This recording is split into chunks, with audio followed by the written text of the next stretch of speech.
called Paris, Three Men and a Baby, and the Stones. And it's all about something that happened last summer. And it's going to start like this. I heard it on the jungle drums that the Stones, or the rest of the record, as I call them, we're going to be doing a European tour in the summer of 2022. Paris and Lyon were two of the stops. Parfait. After almost 2 years not spending any money, I had a nice little, nice amount of walking around money. Once the tickets went on sale, I snagged 2 pit tickets for Paris and Lyon. Then time went by and I arrived in the City of Lights a few days before the Lyon show. Felt good to be back in Paris. Pulled up to the Hotel Bretonnerie and it felt like home. In my room, the wallpaper matched one of my shirts. Grease at my favorite restaurants, and the same waiters still there from 2019 or whenever I was last there. Went to see the Elvis movie early Sunday morning, and it was just me and 10 other people catching the Memphis Flash. Went to the flea market later on, but my pal Isham was out of town. Spent the rest of the day parked at the Place de Vosges. Sundays were always really cool in Paris, but it was burning. It was 100 degrees. Monday came, and I walked to the Gare de Lyon to catch the train to Lyon. Once I got to Lyon, I caught a cab to the Copster Hotel, which was right next to the venue to where the Stones were going to be playing. Checked in and then walked over to the venue to check things out. Of course, the tongs were already there. The next day was an adventure. Took the train into town to pick up my ticket. It was 100 degrees, just like in Paris. Walked up what seemed to be 7 mountains to get to the hotel. I picked up my tickets. Tight security, a lady walked me up to pick up the ticket. And I was going to the bar, and she said, no. You got to be staying here to drink. So I walked out, found a little corner cafe, and had me a Coco Normal, and I was all right. Made my way back to the hotel, and the fans were already out wearing various Rolling Stone tongues. And so I laid out my Rolling Stone Showtime drip, Keith t-shirt and black jeans. I was ready to rock. Since I had a pit ticket, I got to hang out with the friends and family. Very cool. An Algerian gallery owner thought that I was Spike Lee. What? Oh, and the thing about the pit is once you're in it, you're in it. You're stuck. No bathroom breaks. It was going to be an interesting night. The show started, of course, the Charlie tribute. It was moving. It's always moving. We still miss Charlie. And then, ladies and gentlemen, the Rolling Stones, and Stones kicked off with a louder than loud street fighting man. Steve Jordan was hitting the pagan skins, and he made it sound like 1968. It was still light when the Stones came on. It's usually dark, but it's European summer. They played Out of Time. Baby, baby, baby, you're out of time. A great song from '66. They had the crowd singing along, and at the Jag, tried his best to sound like he was a 25-year-old Jag. I looked back, and the place was packed. Well, what else to do on a Tuesday night except go see the Rolling Stones in Lyon? Due to the heat, there was only one encore. Back at the hotel, everybody was partying. Me, I had to catch an early train to Paris in the morning, so I had to come down from the show all by myself in my room. Got back to Paris in the early afternoon. It was raining.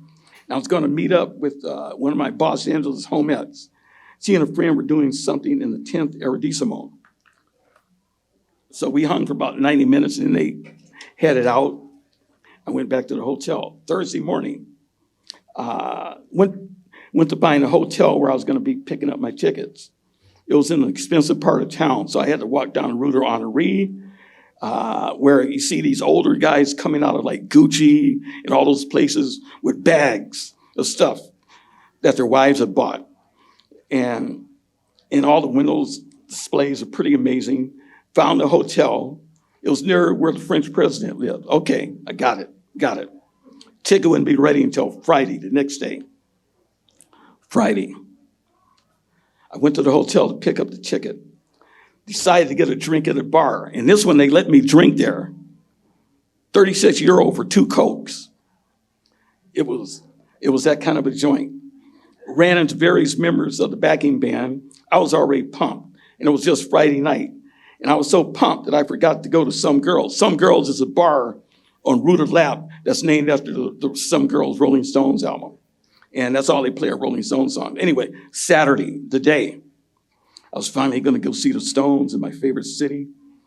I had my pre-show grease at about 2 p.m. at my favorite restaurant, my usual steak frites. And then 3 guys, 3 men and a baby walked in. And it was a little tiny baby. And it's, I was saying, what the heck? 3 guys and a baby. And then 2 ladies walked in with a dog. And with the baby, the dog was the odd man out. So anyway, we're sitting there, and so pay attention now. We're sitting there, and they ask, hey man, are you living in the Marais, which is where the Britannery is? I tell them, no, man, I'm from Los Angeles, and I'm here to see the Stones at the racetrack. The older gentleman says that he is seeing them in Stockholm the next week. We have a wonderful conversation, and then by the time it was ready for me to get back to the hotel to get my Stones rip for the Saturday show with my Charlie t-shirt and my Charlie button. I walked over to Lake Hall to catch the metro for the other side of town. Once I was there, I had to figure out which bus to take to the racetrack. Well, it was no problem because everybody there had on the tongue, so we were all going to the same place. It was still hot. There was a line, but I found the right line. And I got into the venue. I found out where the friends and family hung out, where it was. There was a tent with snacks, so I loaded up on Sprite and chips. Oh, and there were real bathrooms. It was fun just watching the people and found me a little tree, sat down, and a blonde lady comes up to me, and she eyes my Charlie button. And she said, wow, man, that's a cool button. I said, yeah, man, but wow, why do you dig Charlie? She said that Charlie was sort of an uncle. And I'm saying, I'm getting ready to say something else. And then she said, my father plays guitar in the Rolling Stones. It was Blonde Teddy. It was Theodora Richards, one of Keith's kids. So we bonded talking about Tom Waits and Prince. Then we took a photo together. Finally, it was getting near showtime. And I was walking out of the pit. I ran into the D on this T-shirt who was in Charlie's band. He walks up and gives me a great hug because I have on the T-shirt. Got me a nice place in front. Like I said earlier, the only thing wrong with the pit is that you can't leave. It is sort of like the mafia, no bathroom breaks. The opening act had finished and excitement was building and it was still light. Once again, a Charlie tribute, and we still miss Charlie. Toward the end, since this is in Paris, people are shouting, Charlie, Charlie, Charlie, forever missing Charlie. Then it was Lady and Gentlemen, the Rolling Stones. And Keith walks out, and he hits the lick, the street fighting man. The Jag runs on stage. And, there's really nothing like the beginning of a Rolling Stones song. And the Jag walks on stage, runs around, does the little thing. Then he points at Keith, and then he starts singing the song. And I'm saying to myself, God damn, man, here I'm in Paris, a city of lights, and the Rolling Stones are louder than a Phantom jet. It was quite emotional. Then they jumped into 19 nervous breakdown. Mr. Gerald Jones had his bass rumbling like a cattle stampede towards the end. The Stones weren't screwing around. They were in a head-cutting mood. Being in the pit means that you can count the wrinkles, but you could also see the cues that they give each other. The dice got tumbled and tumbled and tumbled. Woo-hoo, ba-da-ba-ba-ba-ba, woo-hoo, ba-ba-ba. And it was still light, and as the dice were getting tumbled, Keith and Ronnie journeyed out on the catwalk like a couple of old crabs. It was still light, Mr. Dillon was represented by a cool version of Like a Rolling Stone. Of course, the crowd sung on. By the time they got to Ghost Town, living in a ghost town, they were really hitting the note. Miss You had everybody up and dancing and doing a Euro bounce. Jag started out playing guitar, and by mid-song, the guitar was gone. Darryl Jones was doing his bass solo, and he was killing it. They took us to Mississippi Juke Joint for Midnight Rambler, man. And Mr. Jordan had the elegant shuffle down. Yeah, I know we missed Charlie, but Mr. Jordan was hitting it. We went all the way to the crossroads. For some reason, Painted Black always gets the crowd going crazy. You know, the and Gimme Shelter smoked like a 3-alarm fire. It was muscle bound. Sasha killed it in her rape murder part. And a lot of the Stones' daughters were dancing in front of us, looking at their fathers on stage. By now, it was as dark as a Halloween night. Gimme Shelter was as perfect as a werewolf's conch. And Sasha looked good in her too high and too tight skirt. The Stones took us to church with the call and response on Satisfaction. I can't get no satisfaction. I can't. And it was basically, they did their version and Otis's version because the horns are kicking it. Then it was over. The music was done. Then came the bows with everybody. And then just Mick, Ronnie, and Keith. The Rusted Wreck, man, we're Paris strong. The show was over. The moon was high.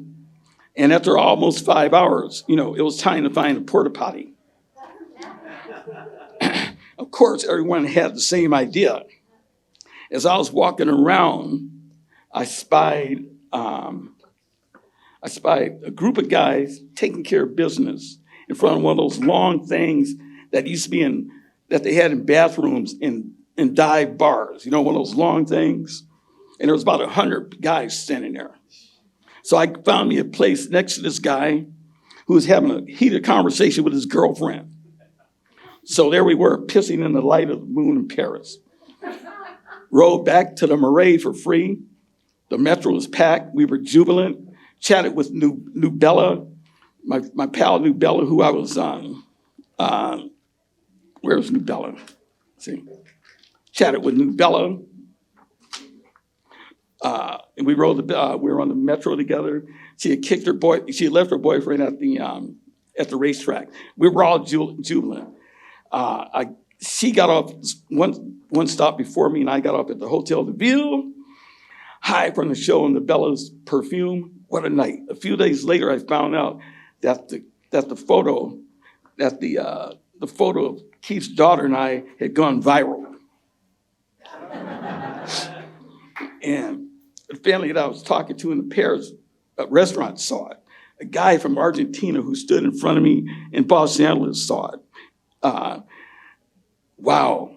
But I gotta say, that night, seeing the Rolling Stones, or the Rusted Wreck, or the Old Men from Richmond, or the world's greatest rock and roll band, being loud and proud in my favorite city was the best thing ever. That's it.